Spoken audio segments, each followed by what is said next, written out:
दास म्हणता, माते कशाचे भय. रामा जाईन ज्या स्थळी सुख घना, होईल तेथे जय. रामाया भुवनात्रयी तुझ विना, नाही तुझा तारक.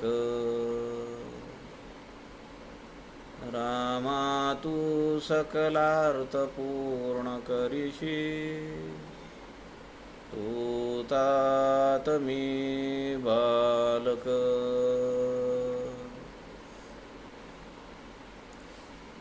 सुखासारिखे पूर्ण वैराग्य ज्याचे, वसिष्ठापरी ज्ञान योगेश्वराचे.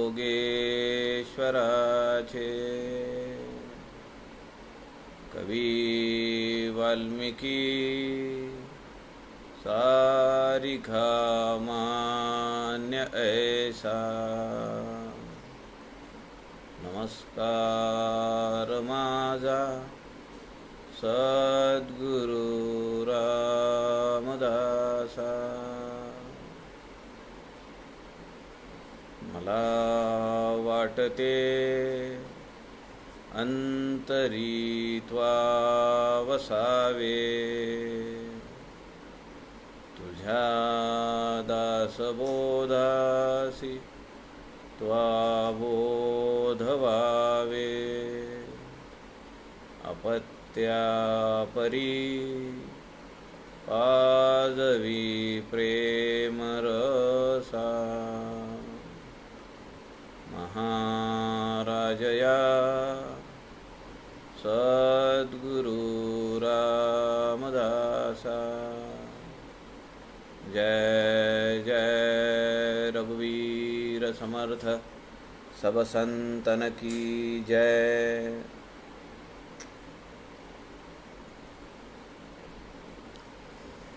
सज्जन हो, नमस्कार. राष्ट्रगुरु समर्थ रामदास स्वामींच्या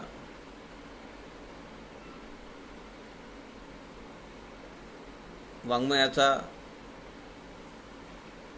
सध्या आपण अभ्यास करतो आहोत. संत समागम या लाईव्ह फेसबुक पेजचे सूत्रधार आदरणीय प्रवीणजी शास्त्री जोशी दिवाकर यांनी आपल्याला हे व्यासपीठ उपलब्ध करून दिलेलं आहे.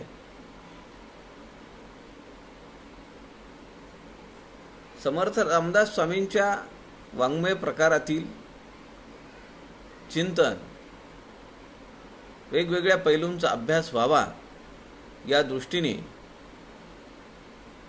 आदरणीय प्रवीणजी शास्त्री दिवाकर यांनी हे व्यासपीठ आपल्याला उपलब्ध करून दिलेलं आहे. आपण सध्या त्यांच्या लघुकाव्य या प्रकारातील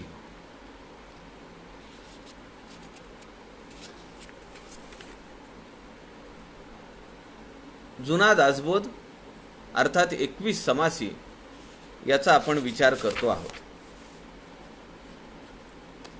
21 समासी दासबोधातील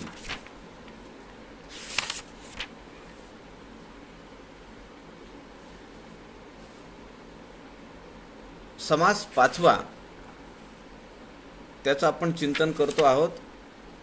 काल आपण या 5व्या समासातील 19व्या ओवीपर्यंत आपण आलो होतो.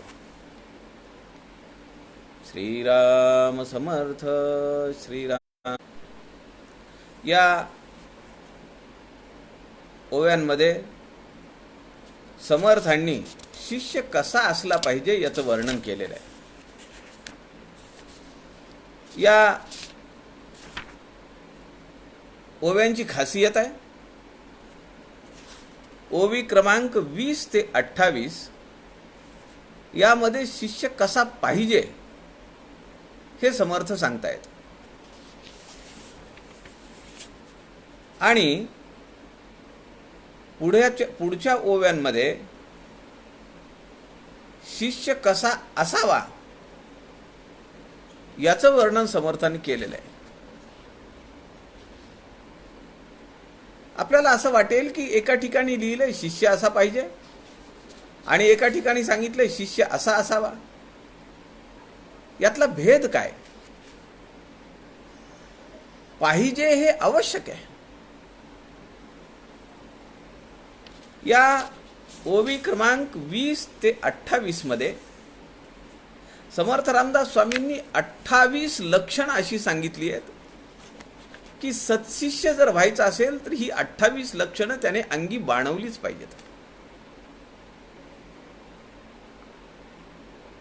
या विवेचनाला सुरुवात करताना 19व्या ओवीमध्ये समर्थ म्हणतात, मुख्य सत्शिष्याचे लक्षण सद्गुरु वचनी विश्वास पूर्ण, अनन्य भावे शरण त्या नाव शिष्य. दोन गोष्टी अत्यंत मुख्य आहेत.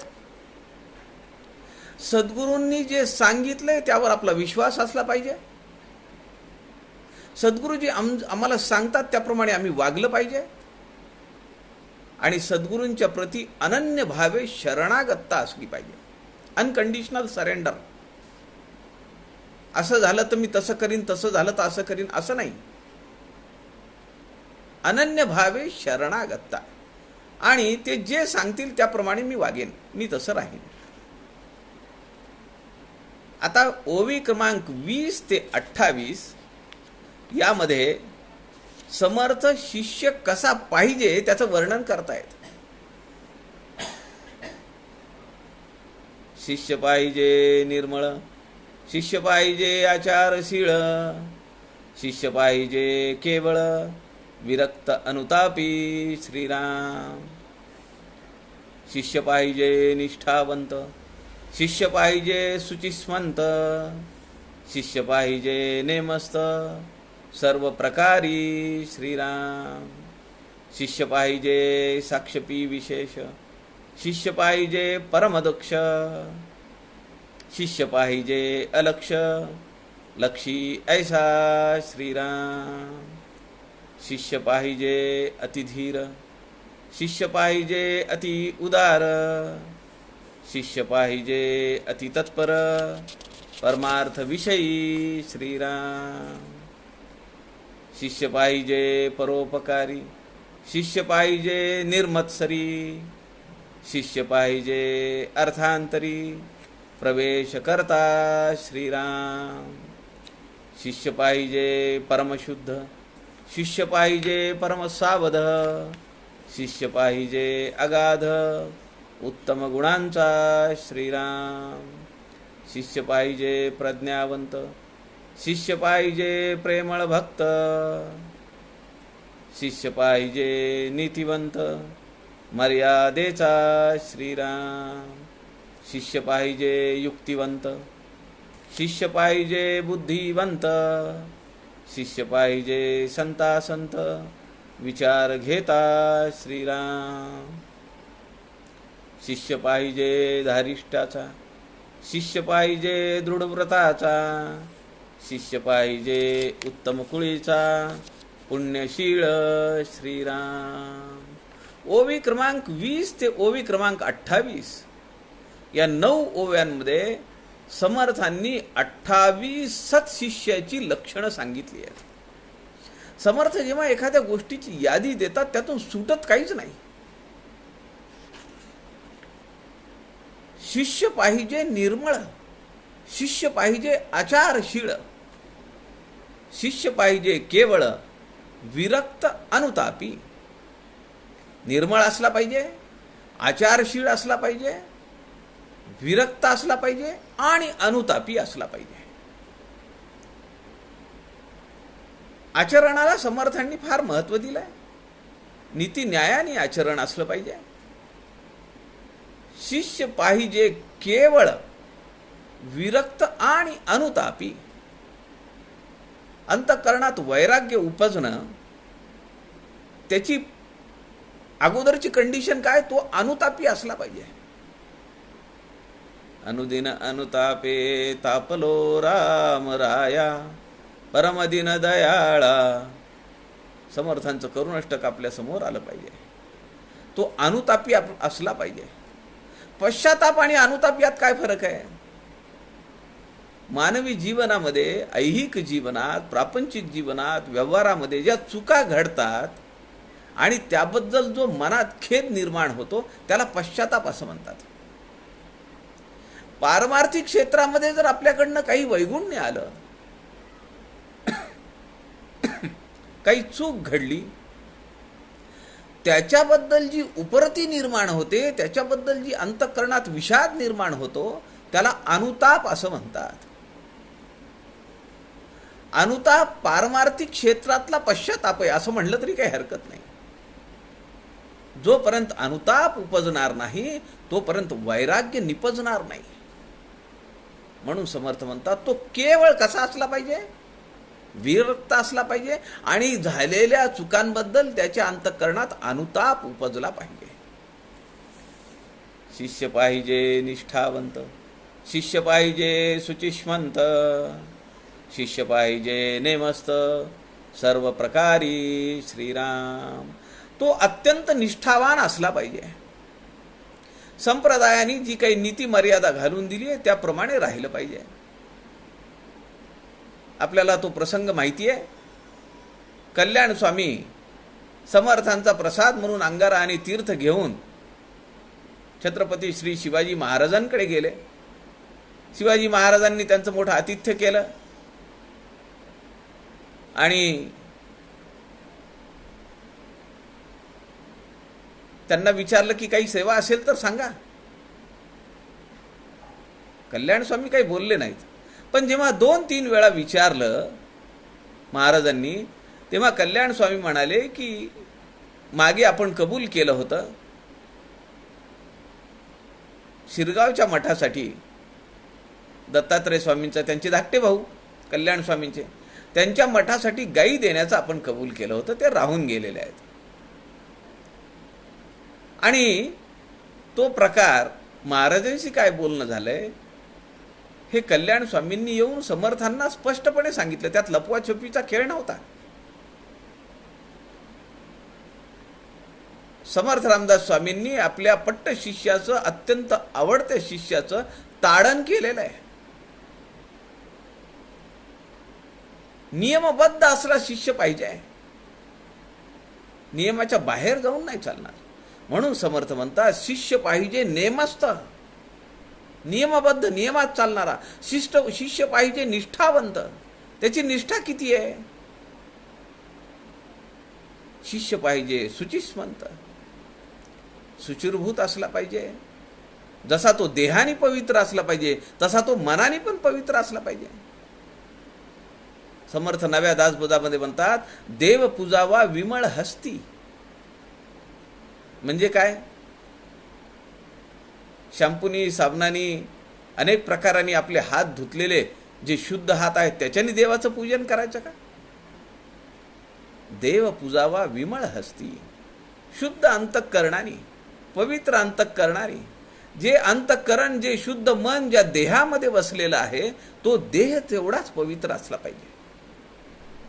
शिष्य पाहिजे निष्ठावंत, निष्ठा असली पाहिजे त्याची. आपण जे काम करतो आहोत हे काम मी व्रत म्हणून करतो आहे, निष्ठा आहे, व्रत आहे. मग ते एखाद्या कुटुंबाचा असेल, एखाद्या संघटनेचा असेल, एखाद्या संप्रदायाचा असेल, आपली निष्ठा किती आहे त्या तत्वज्ञानावर, त्या तत्वांवर आपली निष्ठा किती आहे याला महत्व आहे. शिष्य पाहिजे सुशिष्मंत, शिष्य पाहिजे नेमस्त, सर्व प्रकारी श्रीराम. सगळ्या प्रकारांमध्ये त्यांनी नियमावर चाललं पाहिजे. इथं मी नियम पाळीन आणि तिथं नाही पाळणार असं कसं चालेल?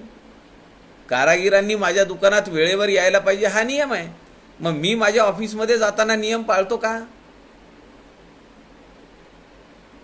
पुढे समर्थ म्हणतात, शिष्य पाहिजे साक्षपी विशेष, शिष्य पाहिजे परमदक्ष, शिष्य पाहिजे अलक्ष, लक्षी ऐसा श्रीराम. काय सांगतायत समर्थ? शिष्य पाहिजे साक्षपी विशेष. इथं त्यांनी विशेषण लावलंय, विशेष या शब्दाचं. सो साक्षपी असला पाहिजे. आपल्याला माहिती आहे समर्थ संप्रदायाची चतुसूत्री आहे. मुख्य हरिकथा निरूपण, दुसरे ते राजकारण, तिसरे सावधपण, सर्व विषयी श्रीराम, चौथा अत्यंत साक्षेप, फेडावे नाना आक्षेप. साक्षेपी असला पाहिजे. काय अर्थ आहे साक्षेपीचा? तो अत्यंत प्रयत्नशील असला पाहिजे. किती संकट आलं तरी त्याने आपले प्रयत्न सोडता उपयोगी नाही.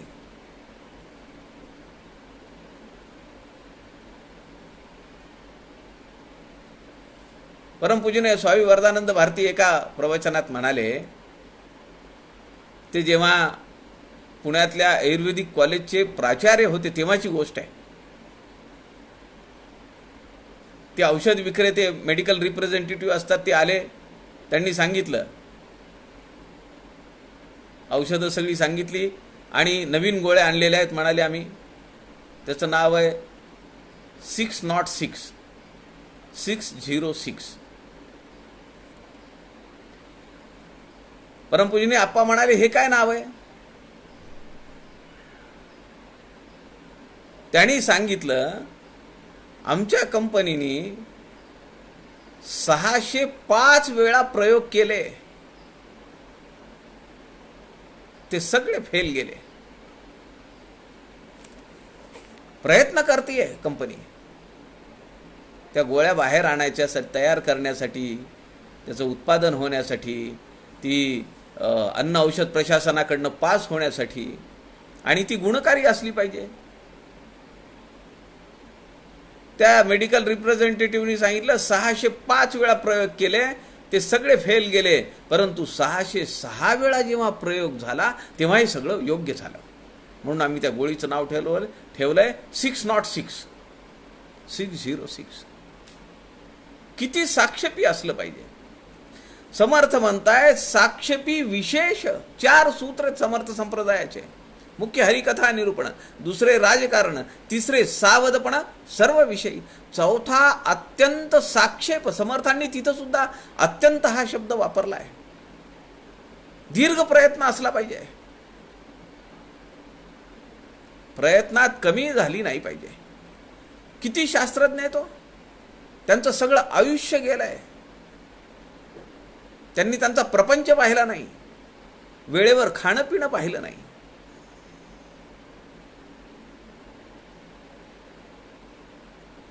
पण ते प्रयत्न करत राहिले. त्याला समर्थ म्हणतात अत्यंत साक्षेप किंवा साक्षेपी विशेष. पुढे समर्थ म्हणतात शिष्य पाहिजे परम दक्ष. सावधानता. किती वेळा शब्द सावधान आलेला आहे दासबोधामध्ये. समर्थांच्या आयुष्याच्या तपाचरणाची सुरुवातच सावधान या शब्दाने झालेली आहे. द्विज सावधान ऐसे विवाह मंगली सर्वत्र म्हणती, एकत्या रामदास ऐकिले सदा असो तया प्रणती.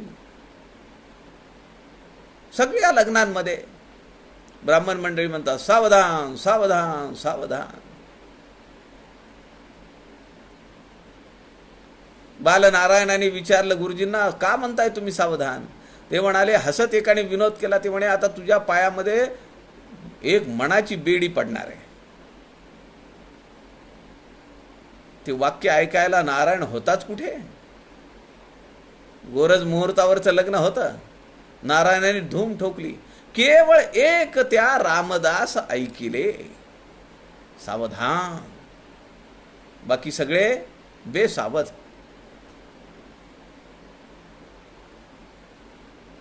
तया सदा असो प्रणती. त्यांना कायम नमस्कार आहे.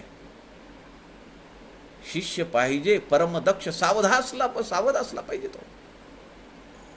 सर्व विषयी समर्थ सांगतात चतुसूत्री सांगताना.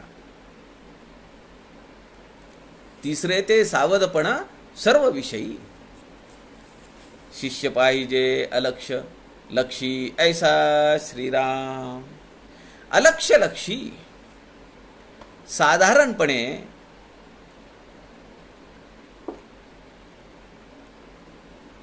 ज्याकडे कुणाचं लक्ष जात नाही तिकडे त्याचं लक्ष आहे. सगळे लोक कशात आहेत तो भ्रमित झालेले आहेत. दृश्य विश्वामध्ये ते रममाण झालेले आहेत, ते मोहित झालेले आहेत, ते लोभाने पछाडलेले आहेत. केवळ सत्शिष्य कसा आहे, ज्याच्याकडे कुणाचंच लक्ष नाहीये, जे दिसत नाही. अलक्षी शब्दाचे दोन अर्थ आहेत. जे दिसत नाही ते आणि ज्याच्याकडे लक्ष जात नाही ते. परमात्म स्वरूप त्याच्याकडे याचं लक्ष आहे. शिष्य पाहिजे अलक्षी लक्षी ऐसा. शिष्य पाहिजे अतिधीर, शिष्य पाहिजे अति उदार, शिष्य पाहिजे अति तत्पर, परमार्थ विषयी श्रीराम. शिष्य पाहिजे अति धीर, त्याच्याकडे धैर्य पाहिजे. काल मी आपल्याला जसं म्हणालो तसं लोक म्हणतात की हिमालयात गेलो, 3 वर्ष साधना केली, जप केलं, अनुष्ठान केलं, भगवंत दिसला नाही. भगवंताला तुझ्याकडे पाहायला वेळ तरी आहे का? तू तुझी साधना करत राहा. असं ठरवून का कुठं भगवंत लक्ष दर्शन देतो? आयुष्य चालली आहेत राजकारणामध्ये, पण त्याला ती खुर्ची काही मिळत नाही, किंवा खुर्ची जो देऊ शकतो त्याचं दर्शन आणि चर्चा त्याच्यासोबत संवाद होऊ शकत नाही. आयुष्य चाललंय. त्याच्याकडे सबुरी असली पाहिजे. श्रद्धा और सबुरी श्री साईबाबांनी दिलेला दिव्य संदेश आहे. मुख्य सत्शिष्याचे लक्षण श्रद्धा आणि सबुरी. भगवंतावर माझी श्रद्धा आहे, सद्गुरूंवर माझी श्रद्धा आहे, आणि मला फळ मिळेपर्यंत माझ्यात सबुरी आहे, माझ्यात धीर आहे. अधीर नाही झालेलो मी. कधी मिळेल, कधी मिळेल, कधी प्राप्त होईल, बिलकुल नाही. ती त्यांची इच्छा आहे.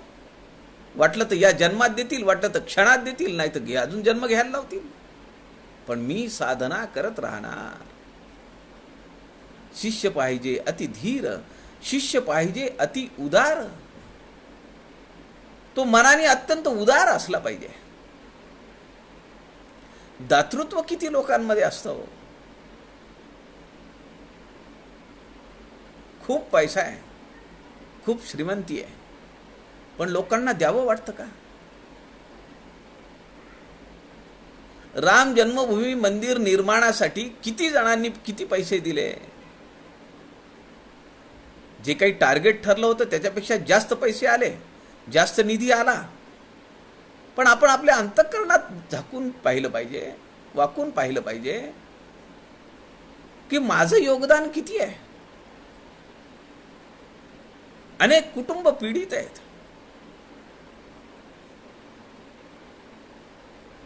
आपण काही नको द्यायला. आपण खिसा नाही रिकामा करायचा, परंतु दातृत्व आपण देऊ शकतो ना. देण्याची वृत्ती पाहिजे.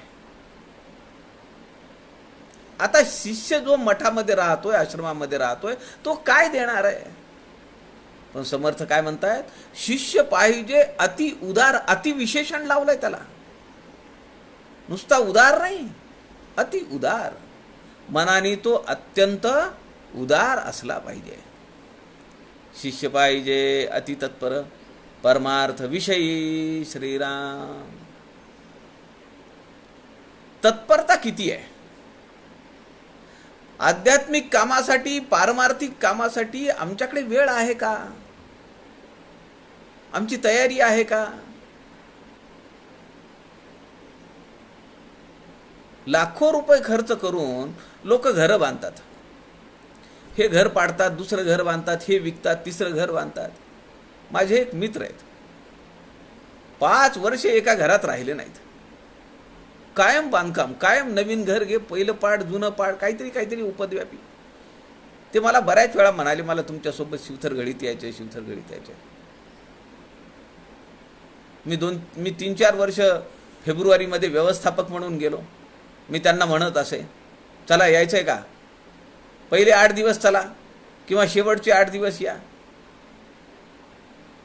ते मला म्हणायचे, समर्थ बोलावतील तेव्हा येऊ आम्ही.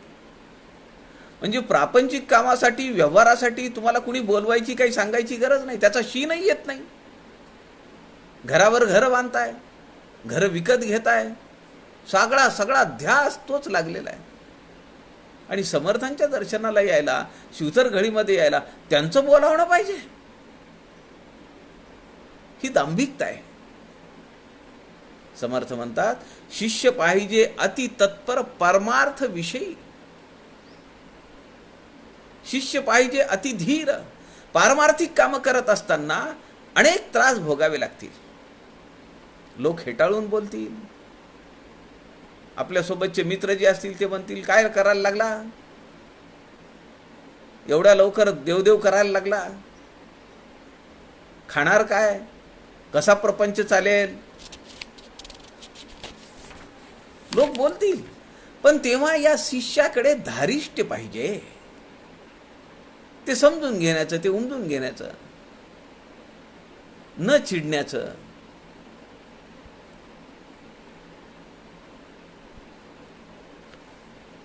समर्थ म्हणताय, शिष्य पाहिजे उदार, शिष्य पाहिजे अतितत्पर परमार्थ विषयी.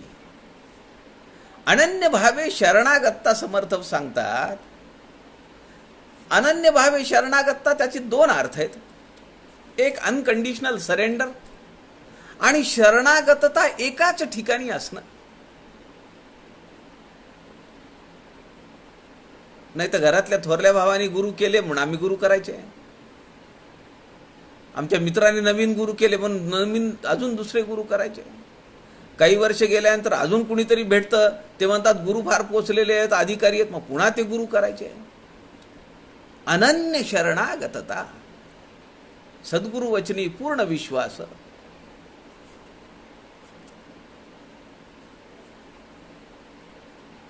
एकदा खात्री पटली, सद्गुरु म्हणून आपण मान्य केलं, मग आता इतरत्र भटकायचं काही कारण नाही. योगी अरविंदांना लेले महाराजांनी सांगितलं, ये सब कुछ छोड़ दो, पांडिचेरीला जाऊन ध्यान कर म्हणाले. सद्गुरु वचनी पूर्ण विश्वास, अनन्य शरणागतता. त्या क्षणाला सगळं सोडून दिलं. कोण होते योगी अरविंद? लेखक होते, गायकवाड महाराजांचे स्वीय सहाय्यक होते, त्यांची सगळी भाषणं लिहून द्यायचे, प्राध्यापक होते, क्रांतिकारी होते, बॉम्ब तयार करणारे होते, स्वातंत्र्य सेनानी होते. सगळं सोडून दिलं.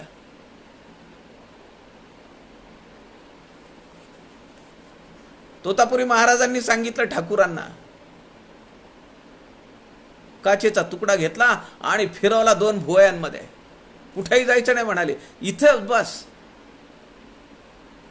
आणि ज्या कालीमातेची तासन तास पूजा केली आहे, या ज्ञानरूपी शस्त्रांनी त्या तिचे कालीमातेचे तुकडे तुकडे कर. सद्गुरु वचनी पूर्ण विश्वास. स्वामी विवेकानंदांची आई म्हणाली, अरे नोकरी कर,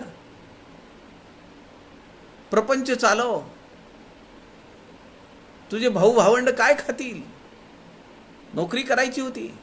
आईचं सांगणं होतं. सद्गुरूंनी सांगितलं, काही करू नकोस, केवळ काली मातेची पूजा कर, राष्ट्रासाठी कार्य कर. सद्गुरु वचनी पूर्ण विश्वास.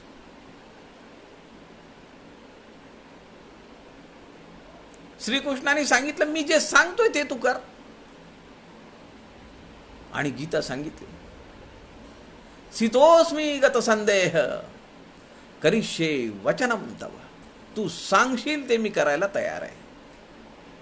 सद्गुरु वचनी पूर्ण विश्वास. माऊली निवृत्तीनाथांनाही तसंच सांगते.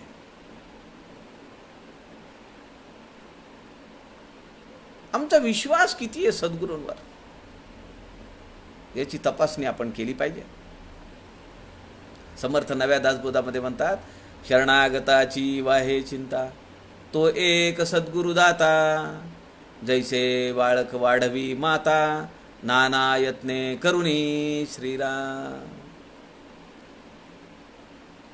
किंवा वंदन भक्ती सांगताना, साधक भावे नमस्कार घाली, त्याची चिंता साधूस लागली, जेथील तेथे नेऊन घाली, सुगम पंथे श्रीराम. सगळा भार सद्गुरूंवर टाकून दिला. तुम्ही म्हणाल तसं मी करीन, तुम्ही जसं राहता तसं मी राहीन, तुम्ही जे खाल तसं मी खाईन असं नाही, तुम्ही जसं वागता तसं मी वागेन असं नाही. तुम्ही जे सांगाल, सद्गुरु वचन, सद्गुरु आचरण नाही सांगितलं, सद्गुरु वचनी पूर्ण विश्वास. म्हणून समर्थ या ठिकाणी म्हणतायत की तो सत्शिष्य कसा असला पाहिजे, धैर्यवान असला पाहिजे.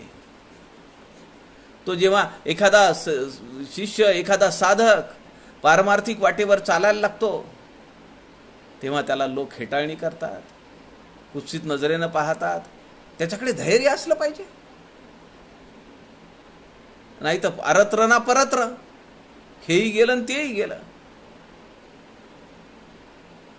धैर्य पाहिजे. म्हणून समर्थ मनाच्या श्लोकामध्ये म्हणतात, मना श्रेष्ठ धारिष्ट्य जीवी धरावे, मना बोलणे नीच शोषित जावे, स्वये सर्वदा नम्र वाचे वदावे, मना सर्व लोका सिरेनी ववावे.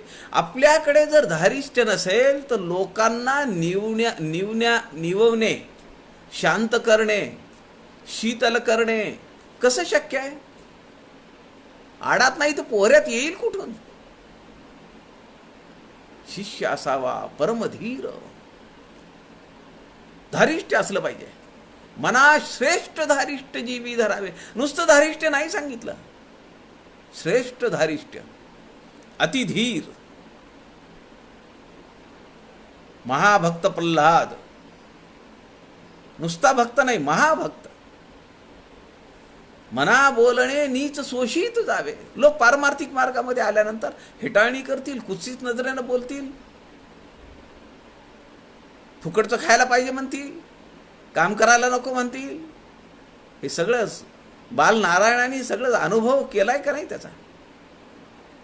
स्वये सर्वदा नम्र वाचे वदावे, मना सर्व लोका सिरे निववावे.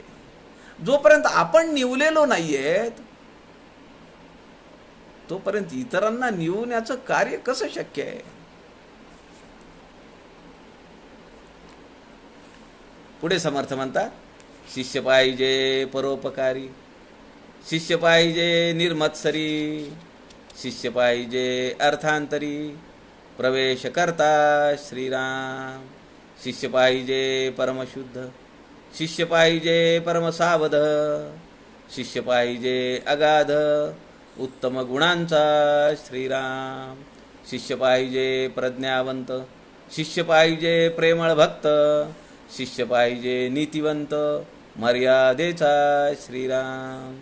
शिष्य पाहिजे युक्तिवंत, शिष्य पाहिजे बुद्धिवंत, शिष्य पाहिजे संता संत विचार घेता श्रीराम. शिष्य पाहिजे धारिष्ट्याचा, शिष्य पाहिजे दृढव्रताचा, शिष्य पाहिजे उत्तम कुळीचा पुण्यशीळ श्रीराम. उत्तम कुळीचा पुण्यशीळ. 21 पिढ्या सूर्योपासना रामोपासना चालू आहे. खरं तर जन्म आणि मृत्यू आपल्या हातात आहे का? नर करनी करे तो नारायण हो जाय.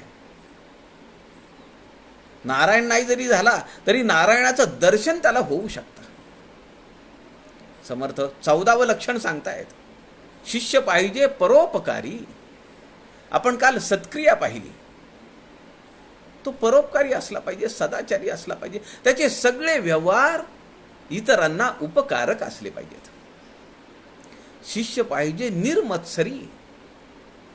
त्यांच्या मठामध्ये एवढ्या वस्तू आल्या, त्यांच्या आश्रमात हे लागलं ते लागलं, AC लागले, उन्हाळा आला, डेझर्ट कूलर लागले, आमच्या आश्रमात काहीच नाहीये, म्हणून मत्सर करायचा का?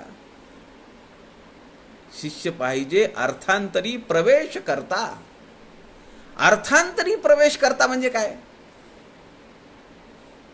अर्थ म्हणजे धन, ते साठवून ठेवण्यासाठी पाहिजे का शिष्य? ग्रंथाच्या अर्थामध्ये प्रवेश करणारा. समर्थ काय म्हणतात? विवर्ता विशेषा विशेष कळो लागे. नुसती पारायण करून होईल का? पण एक सुदैवाने चांगलं आहे, मागच्या 3-4 वर्षापासनं समर्थांना अनुग्रह मिळालेला 400 वर्ष पूर्ण झाल्यापासून जी पारायणाची शृंखला चालू आहे. मागच्या वर्षी लॉकडाऊन, यावर्षी पुन्हा लॉकडाऊन, आणि आता 14 तारखेपासनं 13 तारखेपासनं अक्षय तृतीयेपासून पुढच्या दास नवमीपर्यंत रोज एक समास वाचायचा आहे. समर्थ सेवा मंडळाने अद्वितीय अलौकिक अशी पारायणाची योजना काढली आहे. किती गट झालेत? शेकडो गट झालेत, शेकडो.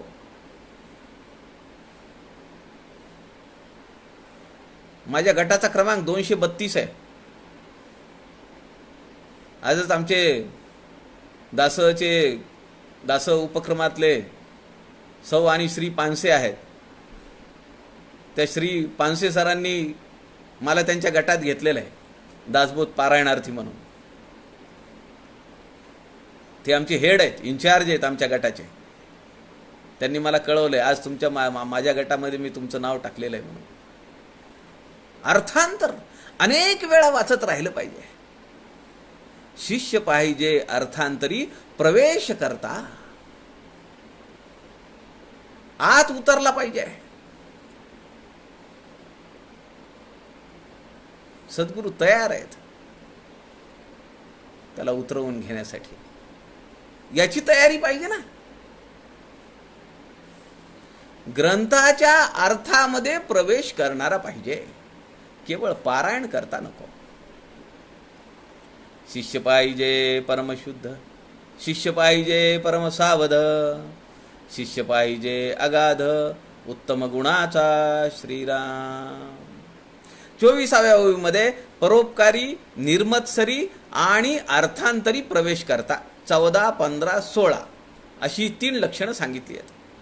ओवी क्रमांक 25 मध्ये शिष्य पाहिजे परमशुद्ध, शिष्य पाहिजे परमसावध आणि शिष्य पाहिजे अगाध उत्तम गुणांचा,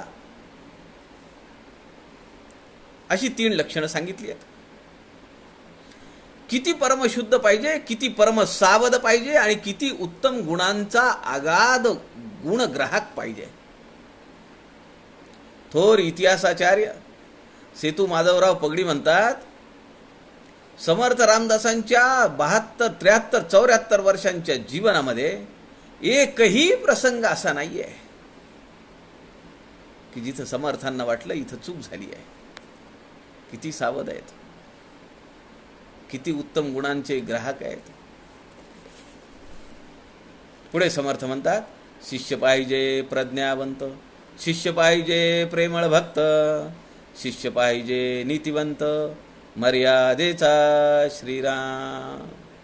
या ठिकाणी थोडा विरोधाभास आहे.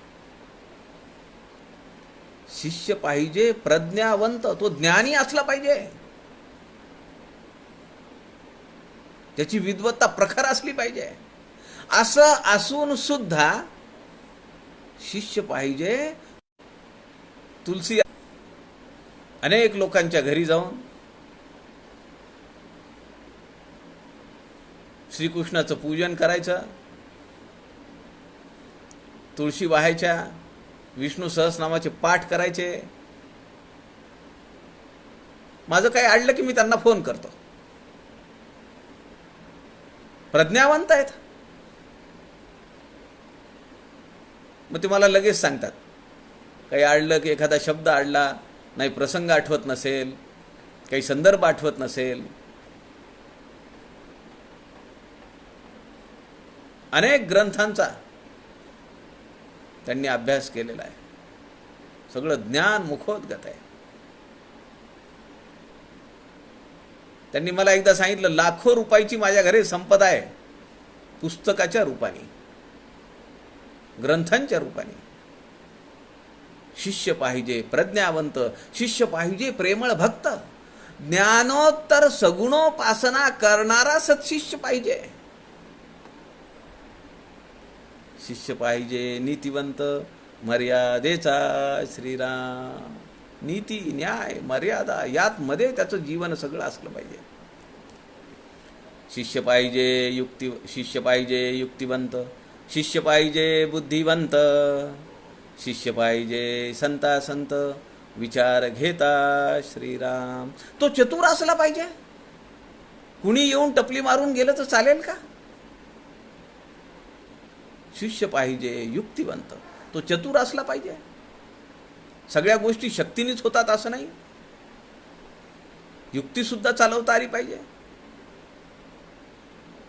समर्थ म्हणतात, शक्ती युक्ती जिथं असते तेथे श्रीमंत धावती. दोन्ही पाहिजेत. शिष्य पाहिजे युक्तिवंत, शिष्य पाहिजे बुद्धिवंत. शक्ती आणि युक्ती, क्षात्र धर्म आणि ब्रह्मतेज,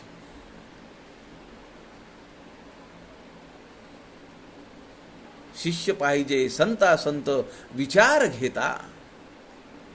अनेक संतांची वचन, अनेक संतांचा उपदेश, अनेक संतांची ग्रंथांचा अभ्यास करणारा शिष्य पाहिजे. शिष्य पाहिजे धारिष्ट्याचा, शिष्य पाहिजे दृढव्रताचा, शिष्य पाहिजे उत्तम कुळीचा, पुण्यशीळ श्रीराम. या 28व्या ओवीमध्ये समर्थांनी 26, 27 आणि 28 ही 3 लक्षणं सांगितली आहेत. शिष्य पाहिजे धारिष्ट्याचा, शिष्य पाहिजे दृढ व्रताचा, त्याच्याकडे विलक्षण धारिष्ट्य असलं पाहिजे. एक व्रत स्वीकारलंय ते दृढपणे त्यांनी चालवलं पाहिजे. शिष्य पाहिजे दृढ व्रताचा, शिष्य पाहिजे उत्तम कुळीचा. 3 लक्षण आहेत. 26, 27, 28. ओवी क्रमांक 20 ते ओवी क्रमांक 28 मध्ये 9 ओव्यांमध्ये शिष्य पाहिजे कसा पाहिजे ती 28 लक्षणं समर्थांनी सांगितली आहेत. यातलं जे दुसरं लक्षण आहे, शिष्य पाहिजे दृढ व्रताचा. सज्जन हो, आज संत गोरोबा काकांची पुण्यतिथी आहे. संत गोरोबा काका हे संत श्रेष्ठ संत आहेत. संतांच्या मांदियाळीमध्ये त्यांचं नाव वरच्या पातळीवर आहे. का? त्यांनी घेतलेल्या दृढ व्रताचं आचरण केल्यामुळे. काय व्रत घेतलं त्यांनी? आपल्याला माहिती आहे की संत गोरोबा काका मातीपासून भांडी तयार करायचे, मडके तयार करायचे, माठ तयार करायचे, रांजण तयार करायचे, तवे तयार करायचे आणि मुखानी विठ्ठलाचं नामस्मरण करायचे. माती पाणी त्याचा चिखल केला आणि ते त्यावर आनंदाने नामस्मरण करीत तो चिखल तुडवतायत पायाने. थोड्या वेळाखाली बायको सांगून गेली होती, लहान बाळे त्याच्याकडे लक्ष द्या. गोरोबा काका नामस्मरणात एवढे दंग झाले, त्यांच्या लक्षातही आलं नाही. बाळ रांगत रांगत आलं, चिखलात आलं, गोरोबा काकांनी तुडवून टाकलं. थोड्या वेळाने बायको आली, तिने घर शोधलं, बाळ सापडत नाहीये. तिचं सहज लक्ष गेलं चिखलामध्ये, रक्त दिसलं. बाळ आपल्या नवऱ्यानी पायाखाली तुडवलं आणि त्या विठ्ठलाच्या नामस्मरणामध्ये एवढी सुद्धा भ्रांती राहिली नाही, शुद्ध राहिली नाही. चिडली. आज मातृदिन आहे ना, मातृदिनाच्या अनेक शुभेच्छा पडलेल्या आहेत अनेक ग्रुपवर. आज मातृदिन आहे आणि गोरोबा काकांच्या दृढव्रताचा दिन आहे. त्यांचं पुण्यस्मरण आहे आज. ती चिडली, ते समजवायला गेले. तिने गोरोबा काकांना सांगितलं, तुम्हाला विठ्ठलाची शपथ आहे, मला जर स्पर्श कराल तर. विठ्ठलाचीच आण घातली आहे म्हणल्यानंतर काय. गोरोबा काका म्हणाले, ठीक आहे, जशी विठ्ठलाची मर्जी. बरेच दिवस गेले, गोरोबा काका पत्नीला स्पर्श करत नाहीत. तिचा राग मावळला. माऊली होती, मातेचं मन किती व्यापक असतं. तिचा राग मावळला, चिडचिड कमी झाली. ती गोरोबा काकांना म्हणाली, अहो मी रागाच्या भरात बोलून गेले, आता माझ्या मनात नाही. ते म्हणाले, नाही, मी व्रत स्वीकारलंय, मी तुला स्पर्श करणार नाही. विठ्ठलाची शपथ घातली आहेस तुम्हाला. मोठा प्रश्न पडला तिला, काय करावं. एक कल्पना सुचली. ती तिच्या वडिलांकडे गेली. धाकटी बहीण लग्नाची होती. वडिलांना म्हणाली की हिचं लग्न माझ्या नवऱ्याशी लावून द्या, वंशवेल तरी वाढेल. विठ्ठलाची शपथ घातली. गोरोबा काका म्हणाले, ठीक आहे, विठ्ठलाची मर्जी. आपल्या पत्नीच्या धाकट्या बहिणीशी गोरोबा काकांचा विवाह झाला. विवाह झाला, पाठवणी करताना मुलीचे वडील गोरोबा काकांना म्हणाले, जसं पहिलीला सांभाळले तसंच दुसरीला सांभाळा बरं, तुम्हाला विठ्ठलाची शपथ आहे. गोरोबा काका म्हणाले, जशी विठ्ठलाची मर्जी. तिला स्पर्श करायचा नाही अशी विठ्ठलाची शपथ घेतलेली आहे, हिला पण स्पर्श करायचा नाही. शिष्य असावा दृढ व्रताचा. पुढे काय झालं आपल्याला माहिती आहे.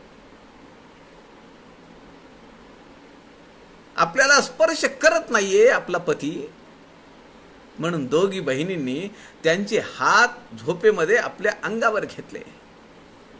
गोरोबा काकांच्या लक्षात आलं, आपले हात आपल्या पत्नीच्या अंगावर आहेत. विठ्ठलाचं व्रत घेतलेलं आहे, विठ्ठलाची शपथ घेतलेली आहे, आपल्याकडनं प्रमाद घडला. गोरोबा काकांनी दोन्ही हात काढून घेतले, आपले दोन्ही हात कापून टाकले. सगळी संत मंडळी आळंदीला गेली. भजनामध्ये दंग झाले. विठ्ठलाचं नामस्मरण एका टिपेला गेलं. सगळ्यांनी हात वर केले, सगळे टाळ्या वाजवत आहेत. गोरोबा काकांना हात कुठे आहेत. गोरोबा काकांनी थोटे हात वर घेतले आणि ते वाजवायला चालू केले. सज्जन हो, शिष्य असावा दृढ व्रताचा. विठ्ठलाला करुणा आली आणि गोरोबा काकांच्या हातांना पुढे बोट फुटली. बाकीचे संत म्हणाले, गोरोबा तुमचा अधिकार मोठा, हात काढलेले तुम्ही हात आले, आता त्या बाळालाही हाक मारा. गोरोबा काकांनी बाळाला हाक मारली आणि ते बाळ रांगत रांगत दुडू दुडू दुडू दुडू पुढे आलं. शिष्य असावा दृढ व्रताचा. आपल्या जीवनातही आपण समर्थ सेवेचं, समर्थ संप्रदायाच्या अभ्यासाचं, वाङ्मयाच्या अभ्यासाचं, समर्थांच्या सेवेचं, प्रभू श्रीरामचंद्रांच्या सेवेचं व्रत अंगीकारलं पाहिजे आणि ते दृढ व्रत असलं पाहिजे, अशी प्रभू श्रीरामांच्या चरणी प्रार्थना करतो. आपल्या सगळ्यांच्या हृदयस्थ परमेश्वराला वंदन करतो. झालेली सेवा समर्थ रामदास स्वामींच्या चरणी अर्पण करतो. जय जय रघुवीर समर्थ.